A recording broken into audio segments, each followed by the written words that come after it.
ચાલો આજે એક એવા અદ્ભુત ગ્રંથની દુનિયામાં સફર કરીએ જે ખરેખર તો આપણી અંદરની દુનિયાનો નકશો છે. આપણે વાત કરવાના છીએ 19મી સદીના એક અત્યંત ગહેન દાર્શનિક ગ્રંથ શ્રી આત્મસિદ્ધિ શાસ્ત્ર વિશે. ક્યારે એવો વિચાર આવ્યો છે કે આપણે બહારના જ્ઞાનના મોટા મોટા પુસ્તકો ગ્રંથો તો કેટલી સહેલાઈથી ખોલી લઈએ છીએ, પણ આપણી અંદર આપણા મનમાં જે ગાંઠો વળેલી છે એને કેમ નથી ખોલી શકતા?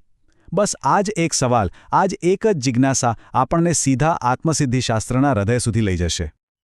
તો આપણી આ આખી સફર કેવી રીતે આગળ વધશે? સૌથી પહેલાં આપણે સમજીશું કે એક પુસ્તક અને એક ગાંઠ વચ્ચેનો સંઘર્ષ શું છે. પછી આપણે આત્માને લગતા 6 મૂળભૂત પ્રશ્નોની ચર્ચા કરીશું. ત્યાંથી આગળ વધીને આપણે કર્મકાંડ અને રૂઢિચુસ્તતાથી ઉપર ઉઠીને સાચા માર્ગને ઓળખીશું. અને પછી સાચા સ્વને પામવાનો રસ્તો જોઈશું. અને છેલ્લે આત્માની અનંત શક્યતાઓ શું છે એ જાણીશું.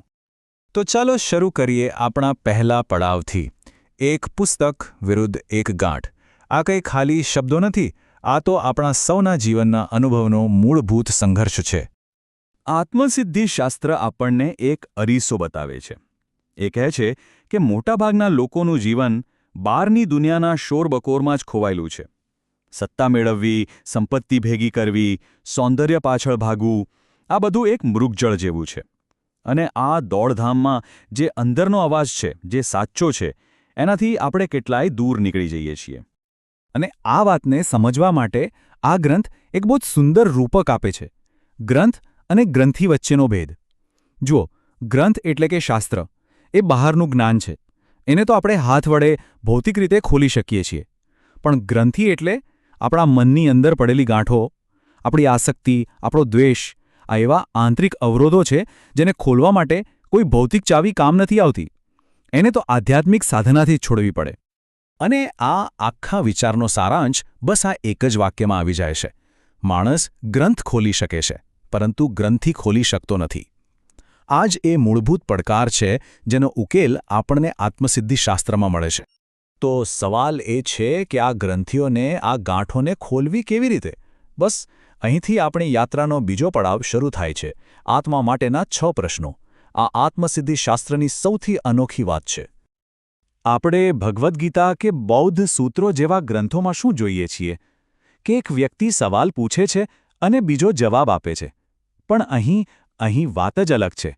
અહીં લેખક શ્રીમદ રાજચંદ્ર પોતે જ એ 6 મૂળભૂત પ્રશ્નો પૂછે છે જે દરેક સાધકના મનમાં હોય, અને પછી પોતે જ એના ઊંડાણપૂર્વકના જવાબો પણ આપે છે.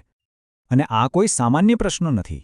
આ એ જ 6 મૂળભૂત શંકાઓ છે. એ જ 6 ગાંઠો છે જે આપણા સૌના મનમાં ક્યાંક ને ક્યાંક ઘર કરીને બેઠી હોય છે અને આપણને આત્મસાક્ષાત્કારના માર્ગ પર આગળ વધતા રોકે છે.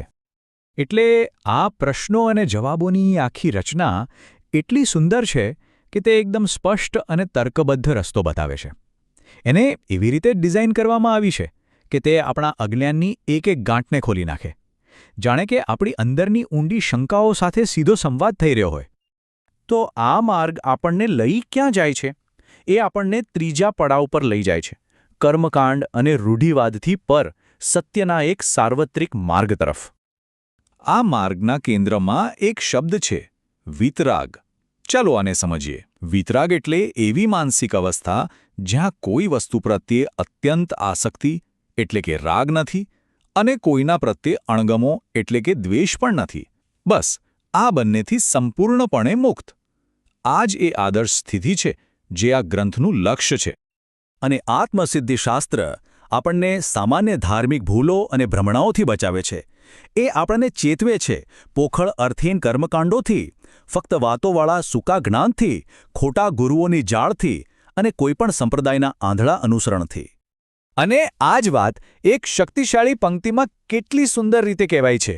છોડી મત દર્શન તણો આગ્રહ તેમ વિકલ્પ, કયો માર્ગ આ સાધશે જન્મ તેહના અલ્પ. આનો સીધો અર્થ એ છે કે કોઈ પણ મત કે સંપ્રદાયનો આગ્રહ છોડી દો.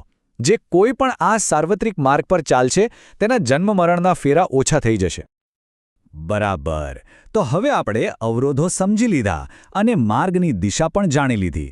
પણ આ યાત્રા શરૂ કરવા માટેની તૈયારી શું છે? શું જરૂરી છે? ચાલો હવે જઈએ આપણા ચોથા પડાવ પર સાચા સ્વ તરફનો માર્ગ. આ રસ્તા પર ચાલવા માટેની પહેલી અને સૌથી મોટી લાયકાત શું છે? એ છે આત્માર્થી બનવું. આત્માર્થી એટલે કોણ? એટલે કે આત્માનો એક સાચો, નિષ્ઠાવાન અને પ્રમાણિક સાધક, જેનો એક અને માત્ર એક જ ધ્યેય છે: આત્મ-સાક્ષાત્કાર. આ આખો માર્ગ 3 મજબૂત સ્તંભો પર ટકેલો છે. પહેલું, એક સદ્ગુરુ એટલે કે સાચા માર્ગદર્શકને શોધવા. બીજું, સદ્ધર્મ એટલે કે સાચા માર્ગનું સ્વરૂપ બરાબર સમજવું. અને ત્રીજું, એ આત્માર્થીપણાની ભાવનાને પોતાનામાં જીવંત કરવી. પણ આ ત્રણેય કરતાં પણ પહેલાં એક પૂર્વશરત છે, એકદમ પાયાની વાત, અને એ છે આત્મશુદ્ધિ. જ્યાં સુધી આપણી અંદરની શુદ્ધિ નથી થતી, ત્યાં સુધી મેળવેલું બધું જ જ્ઞાન કે કરેલો કોઈપણ અભ્યાસ આખરે નિરર્થક સાબિત થાય છે. અને હવે આપણે આવી પહોંચ્યા છીએ આપણી આ સફરના સૌથી ઊંચા શિખર પર, પાંચમો અને અંતિમ પડાવ: આત્માની અનંત સંભાવના, આપણું અંતિમ લક્ષ્ય, આત્મસિદ્ધિ. તો આ આત્મસિદ્ધિ શબ્દનો અર્થ શું છે? એનો અર્થ છે પોતાના સાચા, શુદ્ધ, મૂળ સ્વરૂપની સંપૂર્ણપણે પ્રાપ્તિ કરી લેવી, એનો સાક્ષાત્કાર કરી લેવો.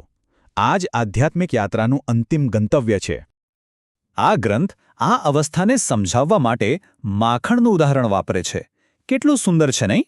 જેમ દૂધને વલોવીને એનો જે સાર છે, જે માખણ છે, એને કાઢવામાં આવે છે, બસ એ જ રીતે આ ગ્રંથ પણ બધા શાસ્ત્રોના સારરૂપી નવનીત આપણને આપે છે. અને જ્યારે આત્મસિદ્ધિ પ્રાપ્ત થાય છે, ત્યારે શું થાય? ત્યારે મુક્ત થયેલા આત્મામાં 4 અનંત ગુણ પ્રગટ થાય છે, જેને અનંત ચતુષ્ટય કહેવાય છે.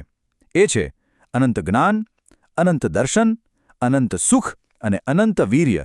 જરા કલ્પના તો કરો, બધું જ જાણવાની શક્તિ, બધું જ જોવાની શક્તિ, ક્યારેય ન ખૂટે એવું સુખ અને અનંત શક્તિ. ખરેખર આ અંતિમ અવસ્થા એટલી ભવ્ય, એટલી ઉત્કૃષ્ટ છે કે એને શબ્દોમાં વર્ણવવી લગભગ અશક્ય છે. એ વાણીની મર્યાદાઓથી પર છે. એ તો માત્ર અનુભવનો જ વિષય છે. આ ગ્રંથના ગહન મહત્વને સમજવા માટે વિદ્વાન પંડિત સુખલાલજીના શબ્દોથી વધુ સારું શું હોઈ શકે? એમણે આત્મસિદ્ધિ શાસ્ત્રને આત્માનું ઉપનિષદ કહ્યું છે. અને આ એક જ વાક્ય આપણને વિચારતા કરી મૂકે છે કે પુસ્તકોના પાનાઓ અને આપણી અંદર રહેલા પરમ સત્ય, આ બે વચ્ચેનું અંતર આપણે કેવી રીતે ભરી શકીએ?